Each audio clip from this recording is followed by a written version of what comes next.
Salut, j'espère que ça va bien. Enfin, aujourd'hui, je vais vous parler du fameux projet sur lequel je travaille depuis plusieurs semaines déjà avec deux amis, deux personnes de cœur que j'aime beaucoup. Et puis, en fait, on a travaillé sur la composition d'une lettre de destitution. Normalement, une lettre de destitution aurait pour objectif de mettre le gouvernement dehors. Le gouvernement de la CAQ au Québec a démontré qu'il n'était pas capable de gérer de façon adéquate la crise de la COVID. Et en plus, on a été à même de remarquer qu'il n'y avait aucune réelle opposition dans le gouvernement. Tout le monde chante à peu près la même chanson. Donc, à ce moment-là, c'est pour ça qu'on parlerait de mettre dehors l'ensemble du gouvernement. Aussi, on est à même de se questionner par les mesures qui sont prises, les réelles intentions du gouvernement actuel. C'est quoi leurs réelles intentions? Parce que moi, de ce que j'observe, ça met à mal le bien-être et la santé de la société. Et ça suffit. Et c'est pour ça qu'on entame cette lettre de destitution-là. Je sais qu'il y a beaucoup de détracteurs déjà qui m'ont dit « mais ça ne marchera pas, ça ne s'est jamais fait, blablabla ». Je comprends ça, OK? C'est pas une lettre, effectivement, de destitution qui va faire switcher la société du jour au lendemain. Ça serait de croire aux licornes. Sauf que, faut comprendre que dans un processus, il y a un point de départ et la lettre de destitution qu'on a créée, c'est le point de départ vers éventuellement destituer officiellement, de façon pacifique, le gouvernement en place pour le remplacer par un autre système. Ça, autre système, ça viendra plus tard, OK? Commençons par la première étape qui est la lettre de destitution. Dans cette lettre-là, on élabore les faits concernant la gestion de la crise, les possibles conflits d'intérêts, tout, en fait, ce qui est mis à mal dans la société, les impacts collatéraux de toutes les mesures prises. Tout est élaboré là-dessus et vous allez retrouver cette lettre-là sur le site internet destitutiondugouvernement.com. Et puis, vous allez également retrouver le fardeau de la preuve. C'est moi qui travaille, qui fait le site Internet et puis je vais vous demander votre indulgence. C'est énormément de travail. Nous assemblons tout le fardeau de la preuve en ce moment. C'est de l'archivage et c'est du travail. Je vais faire les mises à jour. Il y a déjà beaucoup de matériel déjà sur le site Internet. Je vais faire des mises à jour de 2 à 3 fois par semaine. Donc, ça va s'accumuler. Tout le dossier de la preuve va s'accumuler tranquillement, pas vite. Puis, on va mettre à jour au fur et à mesure de ce que fait le gouvernement et des résultats de recherche et d'enquête possiblement qui seront faits. Voilà.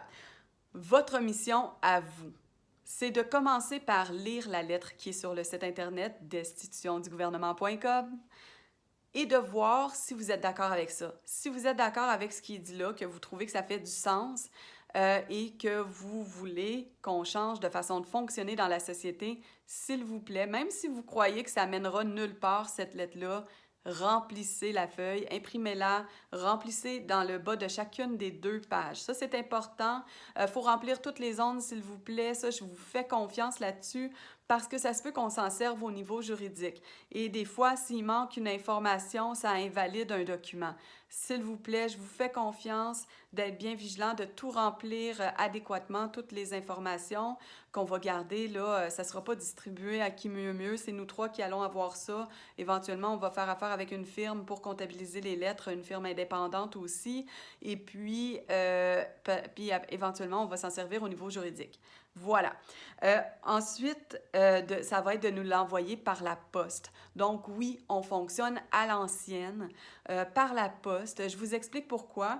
On a pu remarquer durant le temps de la COVID qu'il y a eu des pétitions qui ont été signées sur Internet et quand il y avait vraiment une grande masse de gens qui signaient ces pétitions-là, les pétitions disparaissaient comme par magie. Donc, c'est ça qu'on veut éviter en fonctionnant à l'ancienne, avec un timbre et tout. C'est un timbre, c'est pas beaucoup là, qu'on vous demande, juste un petit timbre, une lettre, une enveloppe imprimée. Imprimée, si vous n'avez pas d'imprimante, je suis sûre que vous avez la possibilité de vous débrouiller, de demander à vos amis, imprimer chez un imprimeur, c'est pas beaucoup. Si vous voulez faire encore plus, ça serait vraiment cool parce qu'on travaille très fort, hein. Ça nous aiderait à contribuer. Ce serait d'imprimer des paquets de feuilles et de distribuer cette lettre-là à votre entourage, à vos amis, votre famille, et peut-être le distribuer dans les lettres dans les boîtes aux lettres de votre quartier, peut-être à la sortie des commerces, selon ce qui vous parle, que vous êtes à l'aise de le faire. C'est sûr que moi, ce que j'ai le goût personnellement de vous demander, c'est de respecter les opinions des autres. Si les gens ne sont pas d'accord avec ce qui est écrit dans la lettre, on ne les force pas. Si on veut un monde meilleur, il faut apprendre à se respecter les uns les autres. C'est correct qu'on n'ait pas tous les mêmes opinions. Et c'est ça qui met de la couleur et de la vie et qui fait en sorte qu'on peut ouvrir notre esprit vers d'autres horizons, qu'on ne soit pas toujours d'accord. Même si vous croyez, par exemple, que ça ne va pas fonctionner, s'il vous plaît, si vous êtes d'accord avec ce qui est écrit dans la lettre, envoyez-nous la lettre. On s'attend à avoir des milliers et des milliers de lettres avant d'entamer la démarche suivante. Nadia Desiel va se faire un devoir de vous transmettre l'information sur le cumul des lettres. Et puis, voilà. Aussi, le fait, ça j'allais oublier, le fait qu'on l'utilise en papier, c'est qu'on est à même de se questionner sérieusement sur un possible conflit d'intérêts au niveau des sondages qui dit que la population québécoise est satisfaite de la gestion de la crise par la CAQ. Moi, je me questionne là-dessus. Je trouve que c'est pas... ça serait surprenant. Moi, j'ai de la misère à y croire. D'ailleurs, j'ai jamais répondu à aucun sondage. Donc, depuis le début, puis ils sortent des sondages. Ils sont où les sondages? Je ne sais pas. Fait que le fait de travailler avec des lettres comme ça va nous permettre de comptabiliser et de prendre le pouls réel de la population aussi. Si vous avez des questions sur la démarche, toutes les informations sont sur le site Internet déjà. Vous allez avoir l'adresse du casier postal. Vous allez avoir la lettre comme telle, que vous allez pouvoir prendre connaissance, le fardeau de la preuve, comme je l'ai dit.